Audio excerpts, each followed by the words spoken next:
اچھا ڈاکٹر صاحب، جو ایک سوال ہمارے ذہنوں میں ہے، بلکہ یہ سوال جو ایسا ہے کہ اس کو بڑی تفصیل کے ساتھ اگر بیان کیا جائے تو بہت زیادہ اس کا فائدہ ہوگا، وہ یہ ہے کہ ہمارے یہاں جو جدید تعلیم یافتہ طبقہ ہے، ہم ان کی نیتوں پہ کوئی شک نہیں کریں گے، اس نے زن کے ساتھ ہم یہ کہیں گے کہ ان کا کہنا یہ ہے کہ ویسٹ میں جو رینیسانس ہوا اس سے پہلے جو ان کا مذہبی طبقہ تھا، کرسچن کلرجی تھی، ان کی ایک اجارہ داری ہوا کرتی تھی، ایک مونوپولی ہوا کرتی تھی، تو انہی کو سب کچھ جو قیادت ہے ان کے معاشرے کی ان کے ہاتھوں میں تھی۔ جب وہ اس سے آزاد ہو گئے، آزاد فکر کے ساتھ وہ سوچنے لگے، اور پھر علم کی دنیا میں، سائنس ٹیکنالوجی کی دنیا میں جو انقلاب ویسٹ میں آیا وہ تب آیا جب وہ مذہبی طبقے سے آزاد ہو گئے، اور وہ مذہبی طبقہ ذمہ دار تھا ان کی جو پسماندگی تھی۔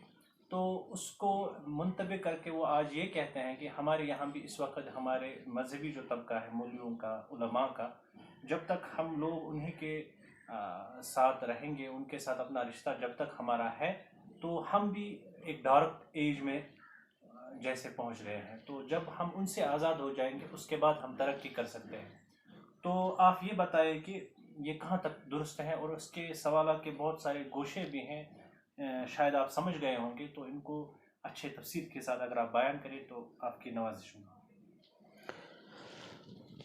اچھا سوال ہے اور بہت ہی برمحل سوال ہے۔ آپ سوال پوچھ رہے تھے تو مجھے ایک بات یاد آ گئی۔ بہت سارے لوگ یہ بھی کہتے ہیں کہ مغرب کی ترقی کا راز ہے کہ انہوں نے ابن رشد کو گلے سے لگایا، ایویروس جس کو لکھا جاتا ہے انگریزی میں، اور 17 سینچری تک آکسفورڈ یونیورسٹی کے گیٹ کے سامنے ان کا سٹیچو ہوتا تھا، اور وہ لوگ اسے سیلوٹ کرتے تھے کہ this is the man who introduced Europe to modern science. اور مشرق میں مسلمانوں کے زوال کا ذمہ دار امام غزالی کی کتابوں کو انہوں نے گلے سے لگایا۔ کہا جاتا ہے کہ ابن رشد جب فلسفے کا دروازہ جو بند کر دیا تھا امام غزالی نے، تو وہاں سے زوال شروع ہوا، اور فلسفے کا دروازہ پھر سے جب کھولا ابن رشد نے، تو وہاں سے پھر دروازہ پھر کھل گیا علم کی ترقی کا۔ لیکن تاریخ یہ بتاتی ہے کہ امام غزالی کی کتابوں کو مشرق نے قبول کیا اور ابن رشد کی کتابوں کو جلا ڈالا، یہاں تک کہ ویسٹ نے ابن رشد کو، اگر میں اس بات کو مانتا ہوں تب بھی یہ کہیں گے کہ ویسٹ یہاں سے بھی او کرتا ہے مسلمانوں کی روایات کو، کہ ایک مسلمان کے ذریعے سے ہی ان تک یہ علم پہنچا، اور وہ بھی ایک اسلامی روایت ہی تھی۔ ابن رشد ایک طرف سے اتنے بڑے فلسفی ہیں، اور ایک طرف سے وہ ایک بہت بڑے قاضی بھی ہیں، وہ جج بھی ہیں۔ اور یہاں آپ کو میں یہ بتاؤں کہ مسلمانوں کے جو مدارس میں جب فقہ کی تعلیم ہوتی ہے تو مالکی مسلک کی ایک اہم کتاب ابن رشد کی پڑھائی جاتی ہے، بدایت المجتہد، وہاں قاضی ابن رشد ہوگا۔ بہت سارے مدرس کے طالب علم نہ جانتے ہوں گے کہ ابن رشد فلسفے کا کتنا بڑا امام تھا۔ بہرحال یہ ضمنی بات آئی، لیکن اصل میں یہ چیز ایک سطحیت کی بنیاد پر ہے۔ حقیقت یہ ہے کہ یورپ کے اندر جو انقلاب آیا سائنس کے میدان میں، علم کے میدان میں، اور پھر ٹیکنالوجی کے میدان میں، اس کی ایک بہت لمبی تاریخ ہے۔ اس میں تلخیاں بھی ہیں، اور اس میں یورپ کے لوگوں کی جانفشانیاں بھی ہیں۔ ہمیں بہت ساری چیزوں کا اعتراف کرنا چاہیے، اور ان کی محنتوں کا بھی اعتراف کرنا چاہیے، اور پھر ان کی اور اپنی تاریخ کو نظر میں رکھ کر کے نتیجے نکالنے چاہیے، دوسروں سے سبق بھی سیکھنا چاہیے، اور سبق سیکھتے سیکھتے اپنی اچھائیوں کو اپنے پاس رکھنا چاہیے، اور جو کمزوریاں ہیں ان کو دور کرنا چاہیے۔ یہ صحیح اپروچ ہے۔ یورپ میں جو 16 سینچری سے پہلے کی بات ہے، وہ تب گولڈن پیریڈ تھا مسلمانوں کا، جب آپ جسے آپ کہتے ہیں نا کہ ڈارک ایجز جو تھیں وہ یورپ میں ڈارک تھیں، لیکن مسلمانوں کی دنیا میں ڈارک نہیں تھی۔ مسلمانوں کی دنیا میں علم کی اور ترقی کی بہت زیادہ روشنی تھی۔ 15 سینچری تک اسپین میں لوگ اپنی کھڑکیوں میں شیشے لگاتے تھے، اور ایلسوائر ان یورپ آئلڈ پیپر لگاتے تھے. بہرحال علم تو انہی کی جولی میں آتا ہے جو محنت کرتے ہیں, مشقت کرتے ہیں. لیکن وجوہات کیا ہیں وہ ذرا میں عرض کروں گا. آپ کا سوال اہم ہے اور میں چاہتا ہوں کہ ذرا تفصیل سے اس کا جواب دوں. یورپ کے اندر جو یورپ کا مذہب اس وقت تھا, ہم بہرحال اہل اسلام جو کہتے ہیں کہ یورپ کے پاس جو مذہب ہے کرسچینٹی, یہ حضرت عیسیٰ علیہ السلام کی عیسائیت نہیں ہے. یہ سینٹ پال کی جو ہے انہوں نے بعد میں اس میں بہت ساری ترمیم کی, اور پھر یورپ کے اندر وہ مذہب چلا جو سینٹ پال نے ان کو بتایا. تو ہمارے ہاں عقیدے کے مطابق حضرت عیسیٰ علیہ السلام کا یہ مذہب نہیں ہے. تو اس کی وجہ سے بعد میں یورپ کے جو مذہبی سربراہی میں ایک طبقہ وجود میں آیا جس کو پاپائیت بولتے ہیں, کرسچن کلرجی بولتے ہیں. وہ ایک بہت بڑا چرچ, ایک بہت بڑا انسٹیٹیوشن تھا. اس کے پاس زمین تھی, جاگیر تھی, بلکہ ورچولی حکومت چرچ ہی کر رہا تھا. حکمران بھی تابع تھا چرچ کے, وہ ایک قسم کا کٹ پتلی تھا مذہبی طبقے کے ہاتھوں میں.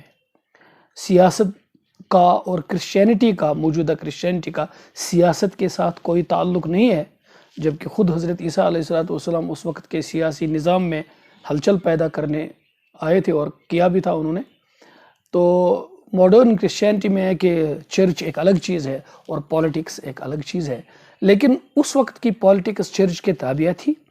اور جتنے بھی روشن خیال اور وسیع الفکر اور وسیع الذہن لوگ تھے, جن کو آپ آج کل کی ٹرمینالوجی میں سائنٹسٹ کہہ سکتے ہو, ان لوگوں کو رائے کی آزادی نہیں ملتی تھی. اور آپ کو یہ معلوم ہوگا کہ تاریخ میں جب آپ پڑھیں گے, اگر آپ گوگل میں بھی جائیں گے, آپ پڑھیں گے انکوزیشن, انسٹیٹیوشن آف انکوزیشن, اس میں آپ بہت سارے سائنسدانوں کے واقعات پڑھیں گے, اور بہت سارے فکر میں جو آزاد لوگ تھے ان کے واقعات پڑھیں گے کہ ان کو کس طرح سے پرسیکیوٹ کیا جاتا تھا, ان کو کس طرح سے سزائیں دی جاتی تھی, زندہ جلایا جاتا تھا ان کو, اور وہ اپنی رائے واپس لیتے تھے, اس طرح سے اپنی جان بچاتے تھے.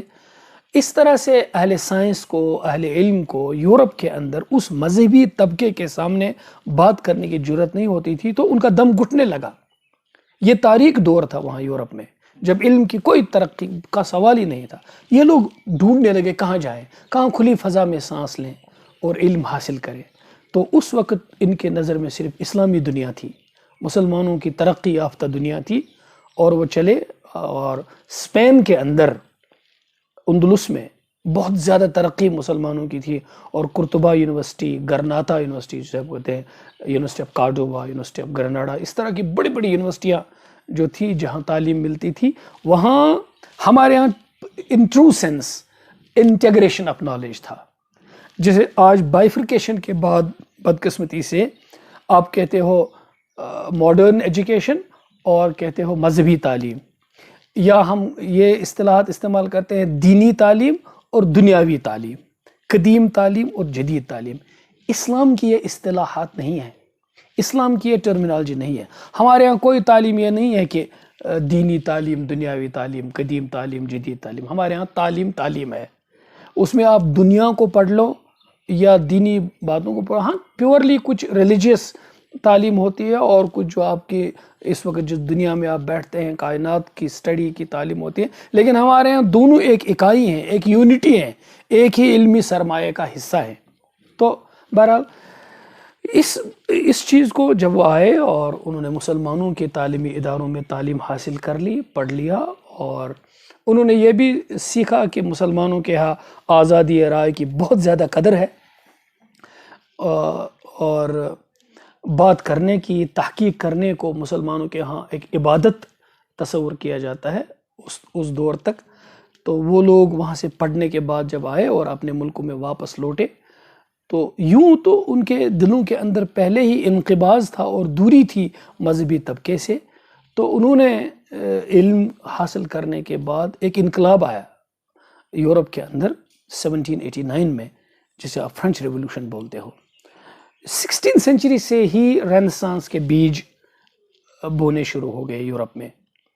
تو 15th century کے ٹرمینیشن تک. So 16th century begins the period of Renaissance, and then 18th century begins the age of enlightenment in Europe. جب انقلاب فرانس آیا تو انقلاب فرانس کا جو ایپیٹمی ہے وہ کیا ہے؟ روشن خیال بن جاؤ، مذہبی زندگی سے، مذہبی سوچ سے، تاریخ خیالی سے نکلو. ایک خوبصورت شعر کہا ہے اس وقت اکبر الہ آبادی نے، جو بڑے بہت اعلیٰ پائے کے آدمی تھے. انہوں نے طنز میں یہ شعر کہا تھا رینیسانس کو، روشن خیالی کو ڈپکٹ کرنے کے لیے: رقیبوں نے رپٹ لکھوائی ہے جا جا کے تھانے میں، کہ اکبر نام لیتا ہے خدا کا اس زمانے میں. تو یہ تھا روشن خیالی کا جو اس کی جو معراج ہے، وہ یہ کہ آپ خدا کا نام نہ لیں. جتنا آپ خدا کا نام لینے والے ہوں گے اتنا آپ تاریخ خیال ہے، تنگ ذہن ہے، قدامت پسند ہیں. تو آگے آ جاؤ، ترقی کرو، اپنی سوچ کو وسیع کرو، مینٹل وسٹاس کو کھولو. اس کا مطلب یہ ہے کہ مذہب کا انکار کر دو. پھر آگے یہ بات ہوئی نتھنگ از سیکرڈ. پھر مذہبی، یہ تو ایک چیز ہے، پھر مذہب کے اندر سے بھی آوازیں آنے لگی. جیسے مارٹن لوتھر کنگ جونیئر نے پروٹیسٹنٹزم کو جنم دے دیا. اس نے مذہب کے اندر سے یہ ریوولٹ کیا کہ ایک ہی طبقہ کیوں اجارہ دار بن گیا. ایک پوپوں کا، ایک پاپائیت کا ایک پورا نظام ہے، اور جس میں پوپ بیٹھے ہیں اور بس وہی اس میں حق رکھتے ہیں، اور کسی کو کوئی حق نہیں ہے بائبل کے انٹرپریٹ کرنے کا. تو انہوں نے اس کو اتار پھینکا تو اور کہا کہ بھئی ہم سب کو آزادی ہونی چاہیے. تو یہ مذہب کے اندر اور وہ مذہب سے باہر. یورپ کے اندر آپ دیکھیں گے کچھ ایسے لوگ جو اساتین ہیں یورپی تہذیب کے، جو آگے آئے. اس میں جیسے آپ دیکھیں گے ایک ہے چارلس ڈارون. انہوں نے حیاتیاتی میدان میں، بایولوجی کے میدان میں یہ ثابت کرنے کی کوشش کی تاکہ اس پوری مذہبی عمارت کو ایسا دھچکا ملے کہ وہ گر جائے اور یورپ اس پورے بندھن سے آزاد ہو کر مادی ترقی کرے، میٹیریلزم کی طرف وہ اپنا مارچ شروع کرے. تو انہوں نے بایولوجی اور سائنس کی بنیاد پہ یہ کہا کہ انسان خود بخود وجود میں آیا ہے. کوئی مذہبی بنیاد جو تصور ہے وغیرہ جو ورلڈ ویو ہے وہ بالکل کوئی حقیقت نہیں رکھتا ہے، یہ جہالت ہے، تاریخ خیالی ہے. تو اس طرح سے ترقی کا ایک راستہ اس نے کھولا. اور پھر اس کو سائیکالوجی کی بنیاد میں، نفسیاتی طور پر اس کو ثابت کرنے کے لیے سگمنڈ فرائیڈ آیا، اور اس کو فلسفے کی زبان اور فلسفے کی بنیاد پر عقلی طور پر ثابت کرنے کے لیے برٹن رسل آیا. اور اسی طرح سے اس کی بنیاد پر، مادیت کی بنیاد پر ایک پورا گورننس کا ایک سسٹم، پولیٹیکل سسٹم اسٹیبلش کرنے کی بات کی کارل مارکس نے. تو یہ چار، ان کو آپ اساتین کہیے، اور بھی بہت سارے لوگ ہیں، برٹن رسل، چارلس ڈارون، سگمنڈ فرائیڈ اور کارل مارکس. ان چار آدمیوں نے پوری کی پوری یورپی ذہن کو، یورپی نسلوں کو مادیت کے راستے پہ لگا دیا، اور اسے وہاں کے تناظر میں روشن خیالی کہا جاتا ہے. اس کا مطلب یہ ہوا کہ یورپ نے تب ترقی کی سائنس کے میدان میں اور ٹیکنالوجی کے میدان میں جب وہ مذہبی طبقے سے بیزار ہو کر اس تاریخ خیالی سے نکل آیا.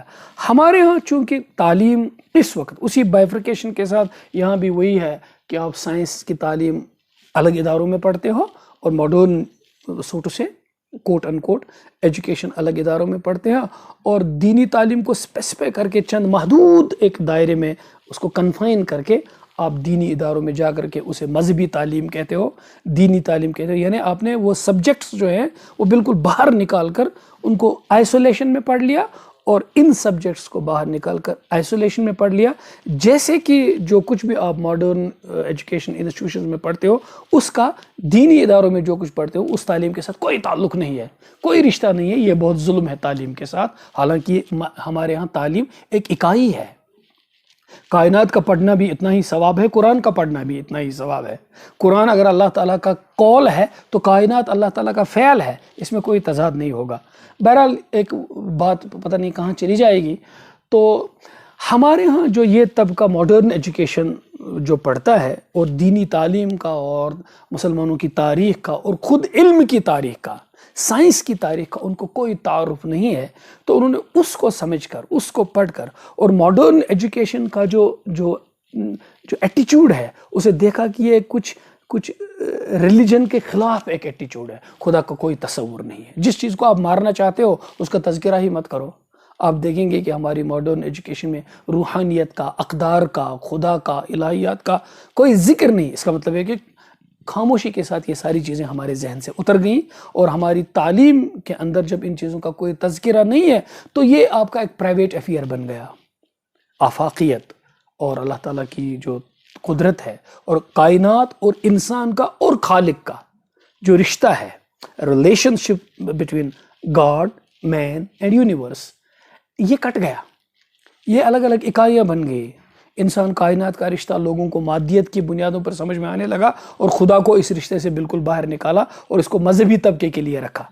تو جب ایسی صورتحال ہوئی تو ہمارے ہاں جو تعلیم یافتہ طبقہ ہے، یہ بھی ہم آہستہ آہستہ آہستہ آہستہ آہستہ اسی سوچ کو ہم نے جذب کر لیا، اور ہمارا ذہن بھی اسی طرح سے مذہب مخالف بننے لگا. اور بدقسمتی سے یہ غلط فہمی پیدا ہو گئی. ہم نے بھی یہ سمجھ لیا کہ شاید ہمارا مذہب بھی ہماری مادی ترقی میں رکاوٹ ہے، جبکہ یہ باتیں اوروں کی ہیں. یہ دوسروں کی باتیں اپنے ہاں اس کو فٹ کر کے، کیونکہ ہم اپنی تاریخ سے واقف نہیں ہیں. مسلمانوں کی مادی ترقی اور علمی اور سائنسی ترقی کی جو بڑی رکاوٹ ہے وہ مذہب سے دور جانے کی وجہ ہے. اپنے مذہبی اقدار سے دوری، اور اپنی مذہبی تعلیم اور ایک آفاقی نظام اور جو ورلڈ ویو ہے اس سے بے خبری ہے. اصل میں ہمارے یہاں جب قرآن مجید آیا تو قرآن مجید نے علم و تحقیق کے دروازے کھولے، آزادی رائے کے دروازے کھولے. نبی علیہ الصلوۃ والسلام، صحابہ ان سے مشورہ لیتے ہیں. ایک صحابیہ کا واقعہ، ان کے نکاح کا موقع آیا تو حضور صلی اللہ علیہ وسلم نے ان کو فرمایا کہ آپ فلاں سے نکاح کر لو. اس نے کہا کیا یہ آپ کا مشورہ ہے یا حکم ہے؟ آپ نے فرمایا یہ ایک رائے ہے، اگر چاہو تو کرو. تو اس نے قبول نہیں کیا. حضور علیہ الصلوۃ نے بہت سارے مشورے دے دیے لوگوں کو، اور انہوں نے بعد میں ان مشوروں کو سمجھایا کہ یہ تم کو میں نے دنیائی معاملات میں دے دیے یہ مشورے. بہرحال یہ بڑا موضوع ہے. یہ علماء کا کام ہے کہ کس وقت وہ سمجھیں گے کہ حضور صلی اللہ علیہ وسلم کی حیثیت کس اعتبار سے آپ کے فرمان کی ہے، وہ یہ طے کر سکیں گے.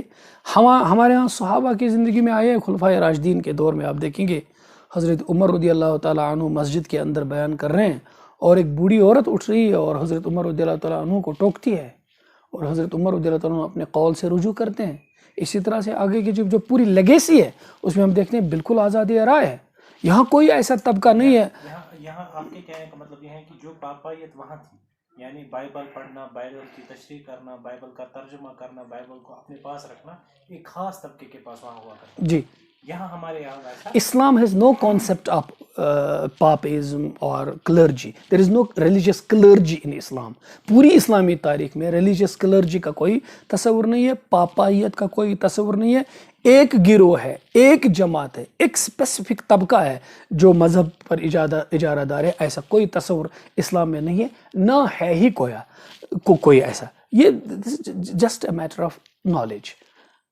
آپ کے پاس علم ہے تو آپ آگے آتے ہیں، آپ کے پاس علم نہیں ہے آپ آگے نہیں آتے. اگر آپ کی بات درست ہے، اگر آپ کا کہنا صحیح ہے، ہم آپ سے یہ نہیں کہیں گے کہ پہلے ڈگری دکھائیے، پہلے یہ دکھائیے آپ نے کسی انسٹیٹیوشن میں پڑھا ہے، تب آپ کی صحیح بات کو تسلیم کیا جائے گا. آپ علم کی روشنی میں، تحقیق کی روشنی میں صحیح بات کہتے ہیں، آپ کی بات کو قبول کر لیا جائے گا. ایسا نہیں ہے. بہت سی جگہ پر تاریخ میں یہ ہے کہ عام آدمیوں نے بڑے بڑے آدمیوں کی غلطیوں پر ان کو ٹوکا اور انہوں نے ان کی ان غلطیوں کو قبول کر لیا. وہاں پہلے سند نہیں دیکھی جاتی ہے، بات صرف یہ ہے کہ آپ کی بات درست ہو اور قابل قبول ہو. اسلام میں کوئی طبقاتی اس طرح کا نظام نہیں ہے. آپ ایک اس میں یہ ہے کہ جو ویسٹ جو مذہبی طبقے سے آزاد ہو گیا وہ یہ ہے کہ ان کا جو مذہب تھا وہ آبزرویشن اور ایکسپیریمنٹ کے بالکل مخالف ہوا کرتا تھا. جی، آبزرویشن اور ایکسپیریمنٹ کے ذریعے سے جو یونیورسل فیکٹ سامنے آتی تھی وہ ان کے بائبل سے یا ان کی مذہبی کتابوں سے یا ان کی مذہبی کھولوں سے بالکل ٹکرا جاتی تھی. تو اس وجہ وہ جب وہاں ایک کنفرنٹیشن ہوا کرتی تھی تو وہ مجبور ہو گئے اس بات کو لے کر کے ہم جب مذہب سے اب آزاد ہو جائیں گے اس کے بعد ہم حقیقی دنیا میں کامیاب ہوں گے. جبکہ اس کے بالمقابل ہمارے یہاں ہم اس پر بلیو کرتے ہیں کہ ہماری بک ویسی ہی ہے جیسے اللہ تعالیٰ نے اوپر سے نازل کی.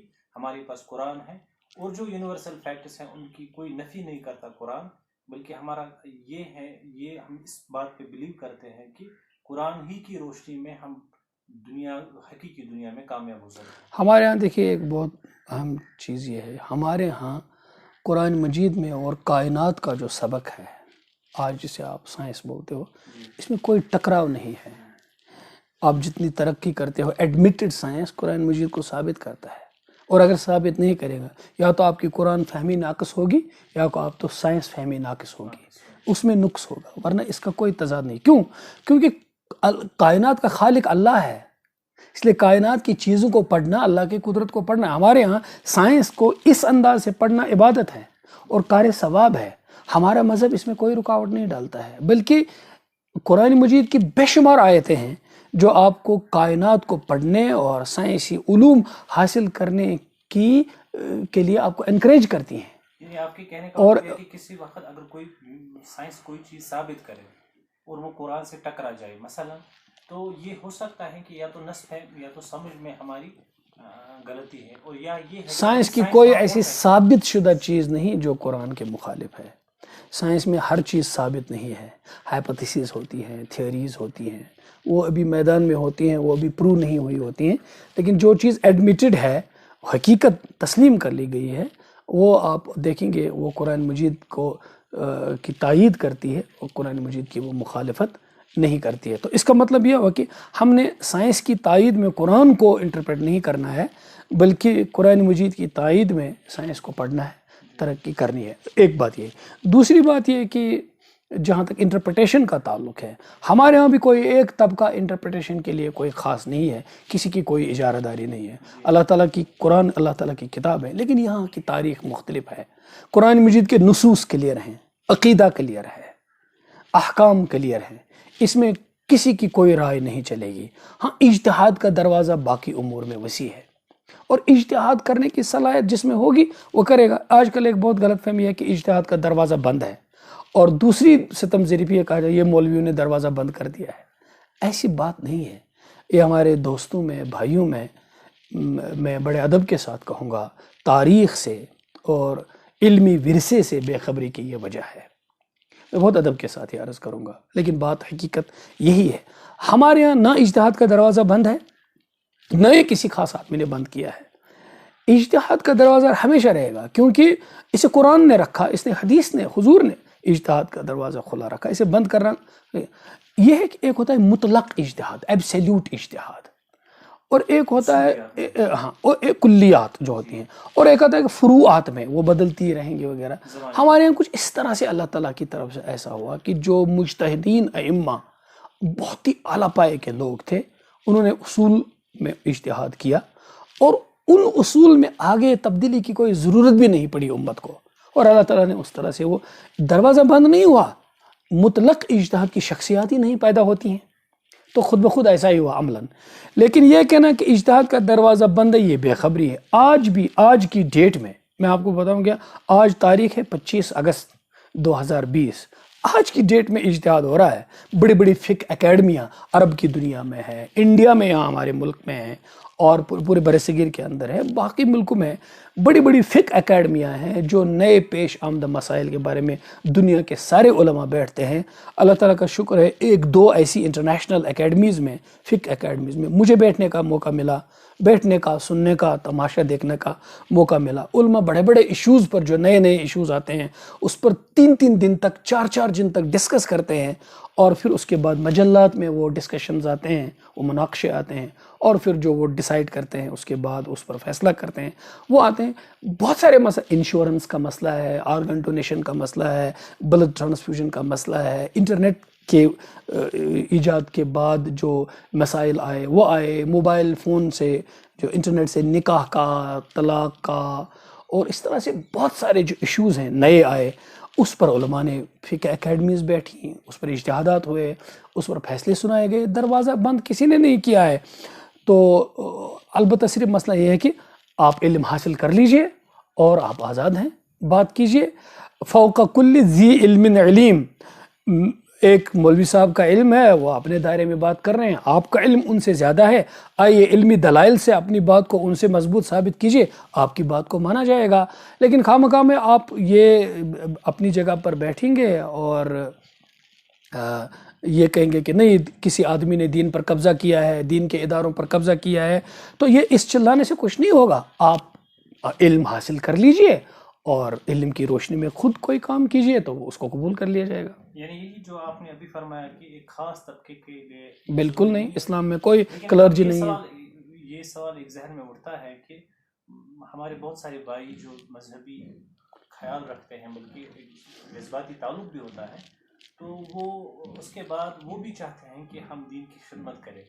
تو ایسا بھی دیکھا گیا کہ ہمارے معاشرے میں بہت سارے ادارے ایسے ہیں جہاں پر درس قرآن کا نظام ہوتا ہے، تو وہاں کوئی خاص بندہ نہیں ہوتا ہے یا کوئی خاص عالم نہیں ہوتا ہے، تو وہ کسی کو بھی اٹھاتے ہیں تو وہ ان کے لیے ایک ہفتہ طے ہوتا ہے. اس کے بعد یہاں سے یہاں تک اتنے رکوع اتنے آیتوں کا آپ ترجمہ کریں گے، تفسیر کریں گے. لیکن پھر ہمارے جو یہاں علماء کا طبقہ ہے ان کی طرف سے ایک رد عمل ہوتا ہے کہ یہ جو آپ تفسیر کر رہے ہو، ایک تو یہ ہے کہ آپ کو قرآن خود سمجھنا ہے، دوسرا یہ کہ آپ کو لوگوں کو سمجھانا، اس کے لیے کچھ اصول ہیں، کچھ علوم ہیں. میں سمجھ گیا آپ کا جی. سوال.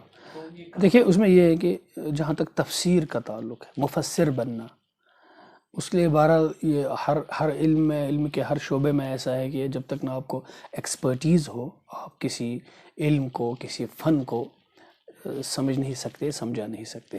بہرحال یہ طے ہے جہاں تک کسی مفسر کا تعلق ہے. اگر آپ دیکھیں گے بہت ساری کتابیں ہیں، آپ ان کو دیکھ لیں اور ان کا مطالعہ کرنے والے مطالعہ کریں. میرے اس وقت مجھے اجازت نہیں دیتا ہے، جن میں یہ بتایا گیا ہے کہ جب آپ قرآن مجید کو سمجھیں گے اور سمجھانے کی کوشش کریں گے یا قرآن کی تشریح اور تفسیر کریں گے، تو آپ دیکھیے سب سے پہلا اصول ہے القرآن یفسر بعضہ بعضا. قرآن مجید کی ایک جگہ بات ایمبیگیوس ہوگی، مبہم ہوگی، اجمالی ہوگی، دوسری جگہ قرآن مجید اس بات کی تشریح کرے گا. اگر آپ کی نظر پہلی بات پہ ہوگی، دوسری بات پہ نہیں ہوگی، تو آپ قرآن کی تشریح ان لائٹ آف قرآن نہیں کر پائیں گے. تو دیکھیے آپ کو ہولسٹک نالج قرآن کی ہونی چاہیے پہلے ہی، ورنہ اچھا دوسری بات یہ بھی ہے کہ قرآن کی کوئی آیت منسوخ ہوتی ہے، اس پر عمل کرنا جائز نہیں ہوتا ہے. وہ قرآن میں موجود ہے لیکن اس پر عمل جائز ہے ہی نہیں. میں مثال دوں گا آپ کو. قرآن مجید میں ایک جگہ آیا ہے اعوذ باللہ من الشیطان الرجیم کتب علیکم اذا حضر احدکم الموت ان ترک خیرا الوصیۃ للوالدین والاقربین. آپ میں سے جس کو موت یہ پتہ ذہن میں آ جائے کہ میری موت قریب ہے اور وہ مرنے سے پہلے وصیت کر لے اپنی پراپرٹی کے بارے میں، وہ والدین کے لیے پراپرٹی کہ والدین کے نام وصیت کرے کہ میرے ماں باپ کو اتنا دیا جائے، ایک ول وہ لکھوائے. اور اسی طرح سے پھر رشتہ دار ہیں جس طرح سے بالمعروف جو عرف ہوگا اس کے مطابق. لیکن بعد میں جب قرآن یہ آیت جب اتری تب وراثت کا جو پورا نظام ہے، پراپرٹی کو ڈیوائیڈ کرنے کا جو لیگل ہیئرس ہوتے ہیں ان میں، وہ نہیں اترا تھا. اس کے بعد جب وہ پوری تفصیل اتری نبی علیہ السلام پر، تو آپ نے فرمایا لا وصیۃ للوارث، کہ جو پہلے ہی اللہ تعالیٰ نے جس کو وارث بنایا ہے، جس کا شیئر پہلے اللہ تعالیٰ نے فکس کر دیا ہے قرآن میں، اب اس کے نام آپ وصیت نہیں کر سکتے ہیں کہ وصیت سے اس کو اتنا علاوہ دے دو، اس کو اپنا شیئر ملے گا. تو اس میں والدین کا شیئر بھی مقرر ہے، آپ کی پراپرٹی میں آپ کے ماں باپ کا شیئر بھی اللہ تعالیٰ نے فکس کر دیا ہے. تو اب اس کی روشنی میں وصیت اب ماں باپ کے لیے جائز نہیں ہے، کسی بھی وارث کے لیے اب وصیت جاری نہیں ہے. تو اگر آپ کو یہ ساری چیزیں علم میں نہیں ہوں گی تو آپ قرآن مجید کی تشریح اس طرح سے کریں گے جو بالکل غلط ہوگی. اسی طرح تو پتہ چلا کہ آپ کو قرآن میں ناسخ منسوخ کا علم بھی ضرور ہونا چاہیے. اور پھر کچھ قرآن مجید کی آیات ایسی ہیں جو اسپیسیفک ہیں with respect to their context. یہ کس کانٹیکسٹ میں اتری ہیں، کس تناظر میں اتری ہیں، تب وہ اسپیسیفک ہوتی ہیں، ان کا حکم خاص ہوتا ہے. کچھ آیتوں کا حکم عمومی ہوتا ہے، وہ اس کا جو اس کی امپلیمنٹیشن ہوتی ہے وہ جنرل ہوتی ہے. تو جنرل کہاں ہوتا ہے، اسپیسیفک کہاں ہوتا ہے، اور خاص کو عام کہاں کا کیا جائے گا، عام کو خاص کہاں کیا جائے گا، یہ علم نہیں ہوگا تو آپ قرآن کی کیا تشریح کریں گے. اسی طرح سے ہے تفسیر القرآن بالحدیث. رسول اللہ صلی اللہ علیہ وسلم قرآن کے شارحہ ہیں، وہ قرآن مجید کی آیتوں کی تشریح کر رہے ہیں. نبی کریم صلی اللہ علیہ وسلم، آپ کو سیرت کا علم نہیں ہوگا، آپ کو احادیث کے ذخیرے پر پوری نظر نہیں ہوگی، تو آپ قرآن کی تفسیر کیسے کریں گے. اسی طرح سے دیکھیے آثار صحابہ کیا ہیں، صحابہ نے حضور سے قرآن پڑھا، قرآن سیکھا، اور صحابہ عربی تھے، وہ عربی جانتے تھے، لیکن بہت سارے واقعات ایسے ہیں کہ عربی زبان جاننے کے باوجود بھی آپ قرآن مجید کے بہت ساری چیزوں کو نہیں سمجھ پائیں گے۔ قرآن مجید میں ایک آیت اتری، کلوا واشربوا حتی یتبین لکم الخیط الابیض من الخیط الاسود من الفجر ثم اتموا الصیام الی اللیل، کھاؤ پیو جب تک نہ سفید دھاگا اور سیاہ دھاگا ڈسٹنگوش ہو جائے آپس میں، تب تک فجر تک کھاتے رہو سحری۔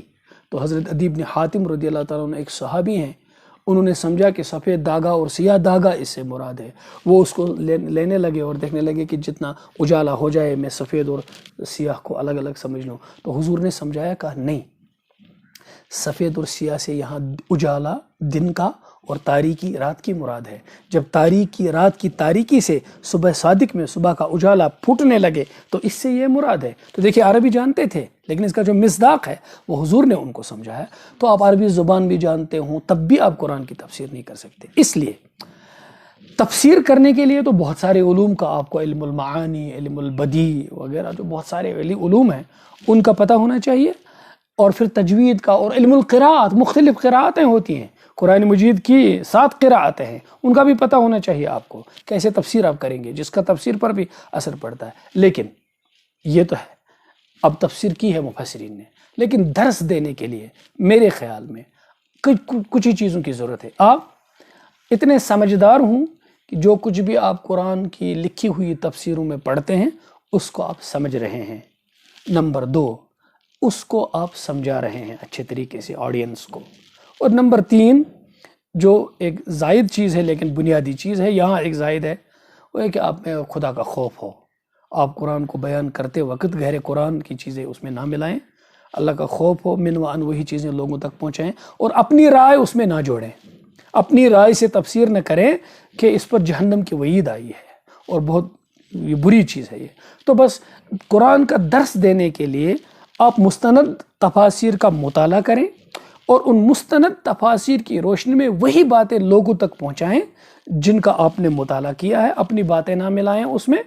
ہاں، اگر آپ کو وسیع مطالعہ بھی ہے اور اپنے موجودہ زمانے کے تناظر میں اس کو پیش کر رہے ہیں کہ لگے کہ بالکل آج کے دور میں قرآن آپ کی کیا رہنمائی کرتا ہے، اس کی آپ میں صلاحیتیں وہ کر سکتے ہیں، لیکن قرآن کی آیتوں کو اپنی سمجھ کے مطابق، موجودہ زمانے کے تقاضے کے مطابق ایک ایسی نئی انٹرپریٹیشن کرنا جو انٹرپریٹیشن پورے کے پورے اثاثے کے اور مسلمانوں کے پورے لیگیسی کے خلاف جاتی ہے، مین سٹریم تھاٹ کے خلاف جاتی ہے، وہ آپ کی قابل قبول نہیں ہے اور وہ درست عمل بھی نہیں ہے۔ یعنی یہ ہے کہ ہمارا جو ایک طبقہ ہے، مذہبی طبقہ، ان کے اندر یہ ہے کہ وہ اس چیزوں سے اتنے زیادہ دور ہو گئے ہیں کہ وہ اب قرآن کی تفسیر کو پڑھنا بھی نہیں چاہتے ہیں، اور ایک طبقہ ایسا ہے کہ انہوں نے اس کو جیسا کہ بچوں کا کھیل بنایا ہے۔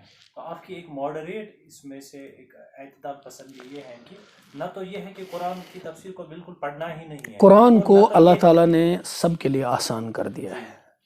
اس کا مطلب یہ جیسے کائنات کی ہر چیز سے فائدہ اٹھانا اللہ تعالیٰ نے ہر ایک کے لیے رکھا ہے۔ سخر لکم الشمس والقمر، اللہ تعالیٰ نے مسخر کیا ہے سورج کو اور چاند کو۔ تو دیکھیے ہمارے ہاں جو اہل علم ہیں وہ سورج کو مسخر کیے ہوئے ہیں، سورج کی روشنی سے سولر انرجی انہوں نے حاصل کی، تو اس سولر انرجی سے دنیا کا سارا نظام انہوں نے چلایا۔ تو اس کا مطلب یہ ہو کہ علم کی مدد سے آپ سورج اور چاند سے فائدہ اٹھا سکتے ہیں، علم کی روشنی میں آپ ہواؤں میں پرندے کی طرح اڑ سکتے ہیں، جہاز بنا سکتے ہیں، اس کے لیے علم چاہیے۔ اسی طرح سے قرآن کو بھی اللہ تعالیٰ نے سب کے لیے سمجھنے کے لیے آسان کر دیا ہے، لیکن علم کی روشنی سے، علم کے زیور سے آراستہ ہو کر آپ آئیے، قرآن سے فائدہ اٹھائیے۔ اور لیکن اس کی دوسری بات یہ بھی ہے، جو بنیادی عقائد ہیں، جو حقائق ہیں، جو اقدار ہیں، جو ہدایت کے لیے بنیادی چیزیں ہیں، اس کو اللہ تعالیٰ نے اتنا آسان قرآن میں کیا ہے، ایک ان پڑھ آدمی بھی اس کو سمجھ سکتا ہے، وہ زیادہ کمپلیکیٹڈ نہیں ہے، ان کو فلسفائز قرآن نے نہیں کیا ہے، وہ فلسفے کی طرح گتھیاں نہیں ہیں جن کو سلجھانے کی ضرورت ہے، سادہ سادہ باتیں ہیں، خدا ایک ہے، محمد صلی اللہ علیہ وسلم اللہ کے رسول ہیں، مرنے کے بعد آپ کو جواب دینا ہے، سچ بولو، جھوٹ نہ بولو، شراب نشہ ہے، یہ حرام کیا گیا ہے، دھوکہ دینا حرام ہے، بنیادی چیزیں ہیں جو کسی بھی ایک سلیم الفطرت آدمی کے سمجھ میں آ سکتے ہیں، ورنہ ٹیڑھی فکر میں سچ نجات دیتا ہے، یہ سمجھانا بھی بڑا مشکل ہے جب فکر ٹیڑھی ہو جاتی ہے۔ لیکن کچھ بہت گہری حقائق ہیں وہ اہل استنباط کا معاملہ ہے. قرآن نے خود کہا کہ لَيَسْتَنبِطُونَهُ، کیا ہے وہ آیت ذہن میں نہیں آ رہی ہے، لَعَلِمَهُ الَّذِينَ يَسْتَنبِطُونَهُ، کہ جاننے جن کو اہل استنباط کہا جاتا ہے وہی ان باتوں کو جان سکتے ہیں. جب فقہا بہت گہرے اترے تو علم الفقہ قرآن سے نکالا، متکلمین قرآن کے اندر بہت گہرے اترے تو علم الاحکام انہوں نے قرآن سے، علم العقائد انہوں نے قرآن سے نکالا. تو جب گواس اس میں گوتے مارنے لگے تو انہوں نے بڑے بڑے فنون کو قرآن سے نکالا. So it depends upon your knowledge. اس لیے یہ کہنا کہ دیکھیے قرآن سب کے لیے آسان ہے، یہ نہیں کہ ایک طبقہ قبضہ کرے گا، ہمارے لیے بھی آسان ہے، وہ بھی انسان تھے ہم بھی انسان ہیں، بالکل ایسا ہی ہے. لیکن آپ اتنی علمی صلاحیت اور اپنے اندر پیدا کیجئے اور آئیے خدا کی کتاب کو سمجھ لیجئے اور اس سے آپ حاصل کر لیجئے. پہلے جو ہمارا اس سوالات کی یہ جو شاخیں تھیں الحمدللہ آپ نے اچھے سے ان کو سمجھایا. تو پھر سے ہم اسی سوال پہ آئیں گے کہ انشاءاللہ اگر ہم دین کو ساتھ، قرآن کو ساتھ لے کر چلیں گے اچھے ایک نظام کے ساتھ، اصول و ضوابط کے ساتھ، تو انشاءاللہ اللہ تعالیٰ جو دنیاوی ہماری جو کمزوریاں ہیں وہ بھی دور ہو جائیں گی. بالکل. اور ہمارا نظام بھی سیاسی ہر اعتبار سے، خاندانی ہر ایک اکانومک جو سسٹم ہے، پولیٹیکل سسٹم ہے، اور جو ہمارا ایجوکیشنل سسٹم ہے، اس میں یہی اصول ہے بین قدیم الصالح والجدید النافع. اپنی روایات میں جو کچھ صالحہ ہے، بنیاد ہے، اس کو لے لو، اور جدید میں جو نافع ہے، بینیفیشل ہے، اس کو ساتھ لے لو اور بڑھو. تو جدید تہذیب میں سے، حتیٰ کہ ہم اتنی یورپی تہذیب کی تنقید کرتے ہیں، یہاں سے بھی جو فائدہ مند چیزیں لیں آپ ان کو لے لو، اخذ کرو، خذ ما صفا و دع ما قدر، اور اپنی روایات کو، اپنے اقدار کو ساتھ لے کر کے چلو. یہ ہماری ترقی ہے. دیکھیں یورپ میں ترقی ہے، مادی ہے، لیکن روحانی زوال ہے. ہمارے ہاں روحانی اقدار موجود ہیں لیکن اس میں بھی ہم روبہ زوال ہیں. تو یہ ہے کہ یہ کسی دانا نے کہا، جس پر میں بات بند کروں گا، اس نے کہا کہ you are not a body in which rests a soul. You are a soul that has a body. تو یہ دو چیزیں ہیں. آپ کا وجود روحانی ہے، اس روحانی وجود کو ایک جسم ملا ہے. آپ جسم نہیں ہیں، جسم روح ہے. تو ہم روحی ہیں اصل میں، اس کا ایک جسمانی وجود ہے.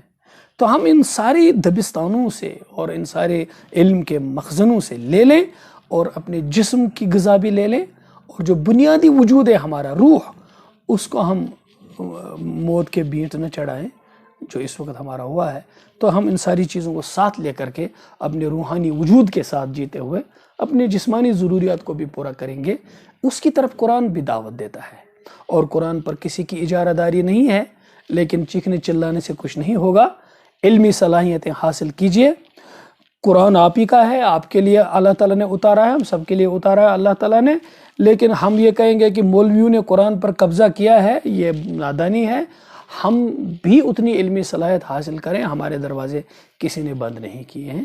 لیکن ہم اپنی ہی سطح پر بیٹھ کر کے بغیر کسی علم کے تشریحات کرنے لگیں، انٹرپریٹیشن کرنے لیں اور کہیں گے کہ قرآن سب کا ہے، اس سے بڑھ کر کوئی ظلم نہیں ہوگا. اور یہ اصول آپ ماڈرن ایجوکیشن کے کسی سبجیکٹ پہ نہیں لگا سکتے، تو خدا کی کتاب پر ہی کیوں ایسا اصول لگاتے ہیں؟ چلیے جزاک اللہ ڈاکٹر صاحب. سوالات کے ہمیں الحمدللہ بہت سارے، بہت جزاک اللہ. آپ کا بھی بہت بہت شکریہ، آپ نے مجھے موقع دیا یہاں آنے کا اور بات کرنے کا.